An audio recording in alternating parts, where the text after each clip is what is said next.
So the other day, Iggy Azalea made a TikTok about all the thirsty guys sliding into her DMs. And I want to talk about thirsty guys sliding into your DMs.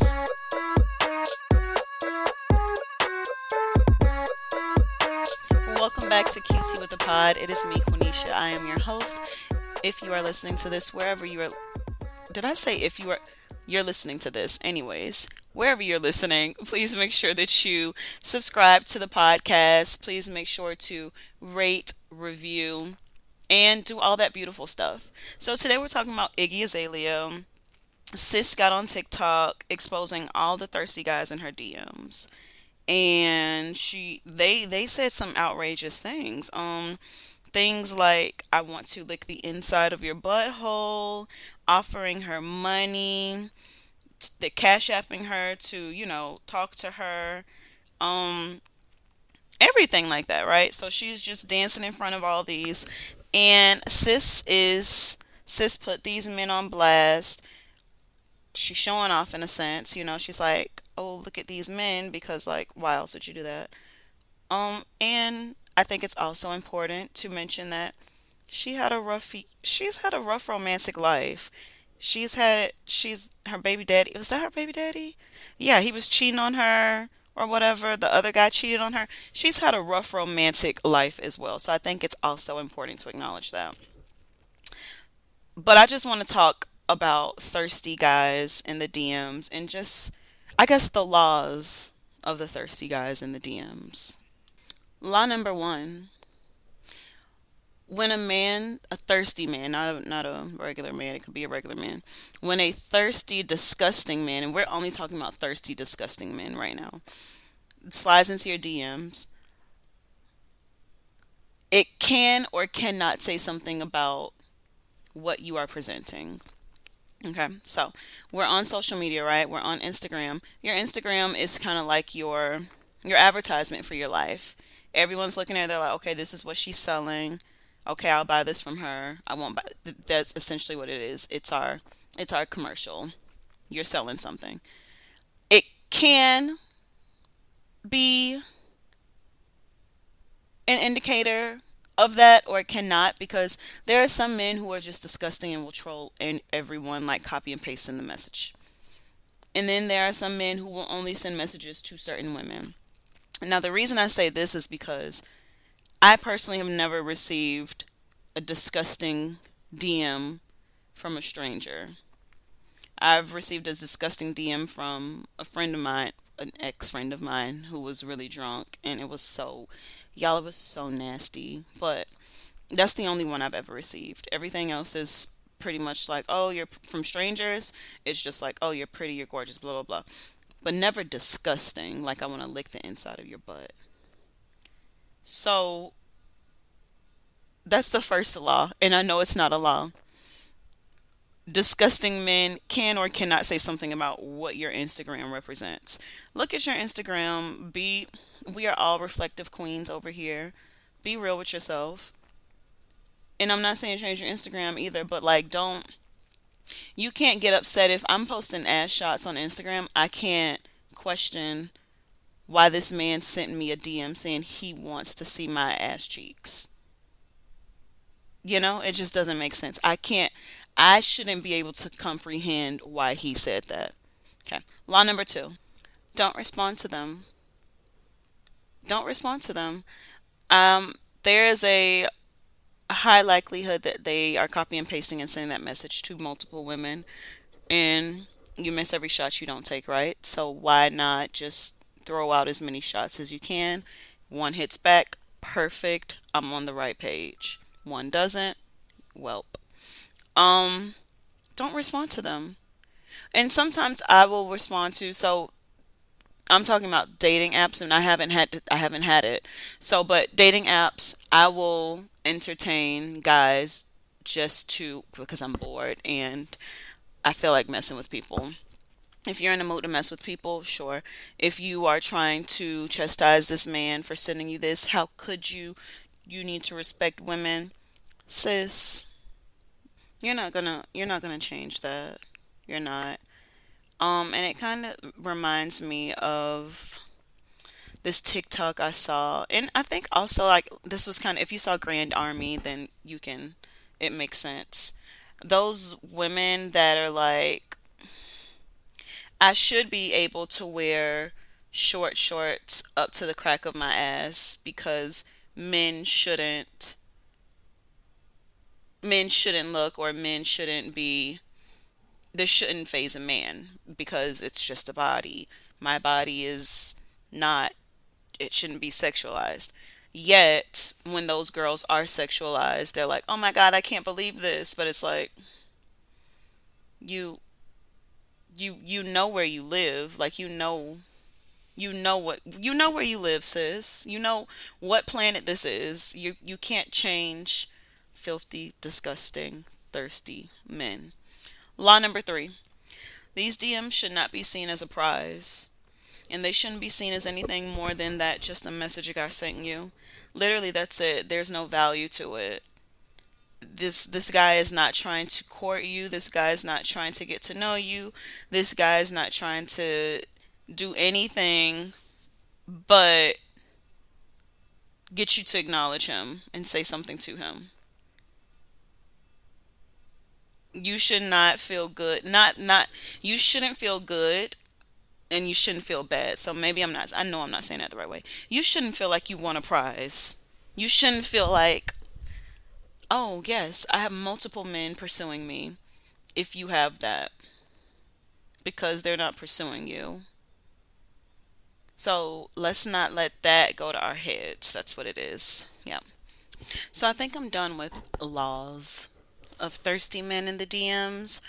And I think I want to talk about guys that stay in the DMs only. Don't take them seriously at all. If there's a guy like not being gross, like he's actually just having normal conversation with you, like responding to your story, and that's all he could be doing because he's not initiating a conversation. If he only stays on Instagram or the app or Snapchat or wherever we talk to guys, he's not he doesn't want anything. He doesn't want anything. Instagram, he doesn't want to be like a primary person in your life, and not primary as in like important, but like, think about it, like your text messages, those are main notifications that you get. Like, personally, I have my Instagram notifications off. A lot of people also may do that. But how many people are turning off their text notifications? Like this person who wants to stay on Instagram and doesn't ask for your number, or doesn't doesn't want to move it off Instagram at all, not meet, they they aren't serious. They probably just want to have sex. They probably just want a pen pal, most likely. It's not even sex. Some guys just genuinely want a pen pal. And that's okay. If you're okay with having a pen pal, sis, go ahead and pen pal it up. But don't think that that guy who is in your DMs is serious about anything other than sending you messages, responding to your story, or yeah. Yeah. So those are my very quick thoughts about guys, thirsty, disgusting guys in the DMs, and also just a quick regular guy in the DM moment. And yeah, let me know your thoughts. Let's jump into things TikTok taught me, because this one was pretty short and I do have some things that TikTok taught me. Okay, so the first TikTok that I saw was this guy, and he was saying like, boys, we don't have to lie to girls. Like, real men know, like, if she really likes you, she'll lie to herself. And I had to think about it. I was like, oh my God. Like, think about the times where, and this can go for so many things, like, if you really, really liked a guy, like, you would make excuses for the reason he did things that you didn't like. You would overhype him doing the bare minimum for no reason, even though you know that's the TikTok. You know that's what a man should do anyways. Just like refusing to see the red flags. Every woman has done that. You refuse to see the red flags. So, yes, I am. That is true. And the fact that men know this, let's take it a step further. Mind blown. We know that we ignore red flags, but there are men out there like, if you're a man that knows this, can you DM me if you're a man or you're a woman that knows a man that knows that women will ignore red flags and lie to herself for like, can you DM me? I need to talk to you. Okay? That's TikTok number one, and I'll have all the links for them as well in the show notes. I'm gonna remember because sometimes, y'all, I ain't gonna lie, I be forgetting. I record these episodes and then I'm like, okay, whatever, bye, and then forget it. So just to finish off TikTok number one, so then a psychologist, I assume she's a psychologist. Oh, she is. It says Dr. Anna T. So she stitches it and she says that this is called first impression bias. So the first impression you have of someone, that it's hard to get rid of that impression, and that's why it's hard to stop liking people sometimes, and this can happen in men and women. So just make sure that you do understand that that first impression, and remember, people try so hard to make a good first impression for a reason, because it's a lasting one. It's well known. So that first impression is not always the true impression. In people, I think it's like 3 months. I think that's like the time. Like, you give someone 3 months, then the true them, the real them, will eventually come up, because it's come out, because how long can they actually, I don't know, man. Some people could lie. But 3 months is as long as a person can keep up their perfect, like, persona. Then there's this one that I heavily relate to, and I think she definitely made up this term, but it is, it's true. It's called, I think she said, reverse FOMO. So let me play it for you guys. Pop culture that I'm just never going to consume out of spite. It's like reverse FOMO. I don't know how else to explain it. Like the fear of finally like having this revelation moment, getting all the references so far past the point of relevancy, the pressure of finally understanding. I don't want that. I don't know what La La Land is. As far as I know, just like jittery little white people dancing about for a few hours. I've never seen Jurassic Park, and I never will. I don't want to get it now. I've missed the opportunity. I'm not doing it. The chance is over. The era has passed. You have to let. So yeah, sis was spitting facts. Like, literally, Game of Thrones, I'm not going to watch it ever. Supernatural, I don't know. Like Grey's Anatomy, I did watch that, but it's still, I watched it past the point. Like, I currently, I will say, I think it's like maybe Game of Thrones. That's what everyone's obsessed with. Tiger King, still never watched it. I just never, I never want to touch it, and that's okay with me.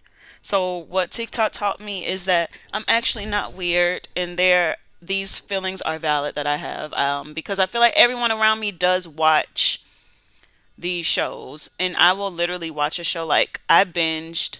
What is it? What's the name of the show? Y'all know? Nip Tuck. Nip Tuck was like popular in what, the late early 2000s, and I literally just started binge watching Nip Tuck. So give me some time. Maybe I'll watch Game of Thrones in 20 years. And then finally, one that touches my soul. Um, we always talk about, and I'm gonna play it, but I'm just gonna summarize it. And literally, my summary is gonna be verbatim, but oh well. We always talk bad about black men and like how colorist they are and how featurist they are, like all these things about black men, but you have to remember that they learned it somewhere. No one, I just heard a sound. But no one just comes out of thin air and likes certain things. We all like certain things because we were taught to like them or taught to dislike them. So there was this TikTok of this black mom, and she was yelling at her son about talking to these fast, light skinned girls or something like that. Just really like shaming girls. And I spoke about that in, I've been talking a lot about shaming black women. That is my passion, honestly. Last two episodes. Anyways, in toxic black family traits, I did speak explicitly about how black families will shame black girls for doing things, yet praise black boys for doing nothing. And let me play said TikTok. fast tail, pissy tail behind little girls. We're always blaming the men in our community. We need to shed some light on these black women. Cause who do y'all think it is that is teaching them that women ain't shit, they fast, all they want is money? Do not see how this woman just degraded this little girl in front of her face so she could hear it. Then y'all sit here and wonder why men don't respect women. You are teaching your child to disrespect women. You are teaching him that women don't have no substance, they don't want nothing. When in reality, they was just on the phone having an innocent conversation. See, the difference between black communities and white communities is that white people encourage their kids to have relationships with the opposite sex. But black people so focused on keeping people degenerate when it comes to sex and relationships, we end up hindering and hurting our communities. Black women, y'all need to really be held more responsible for the degeneration of our men because this is unacceptable. So I completely agree with that. I hate when I'm putting my business out there. I hate when my mom yells at my nephew for being on the phone with girls and she will say something bad about the girl because I'm just like they're not. What did she do? Did she ask him to pull out his dick or something? Like they are literally just talking on the phone. And I mean, I tell her this, and I guess, it comes with breaking generational cycles. We are the generation doing that. I told her, like, you're slut shaming this girl for nothing. Like, she didn't even do anything. Like, she's on the phone. Like, one day she was mad at this little girl for being on the phone while my nephew played a video game. And she was like, well, he's not even paying attention to her, but she's just so fast, and she just want to sit there and be seen, and blah, blah, blah. And I was like, it's not that serious. It's literally not that serious. We were in the middle of still are, but we were in the middle at the height of the panorama, and he was talking to, I just didn't get it. But definitely, if you are a black mom and you have a son, or you know someone that has a son or a daughter, like if you know any parent, like, make sure that they are not shaming black girls for doing normal things. Because I talked about this before. It took me a while to realize it was actually normal to like men, to like want to be in a relationship. Like it was just the emphasis was keeping me away from boys. It was just like, I'm not supposed to, like, I don't know how this would even work. And it's just crazy, man. So, with that being said, I hope you guys enjoyed today's episode with our two installments, learning how to deal with thirsty guys in the DMs and things TikTok taught me. Yes, these will be linked. I've already copy and pasted them into a document so I could just put them in the show notes and be ready, baby. Yes, honey. So, I hope you guys have a beautiful, blessed day. Bye bye.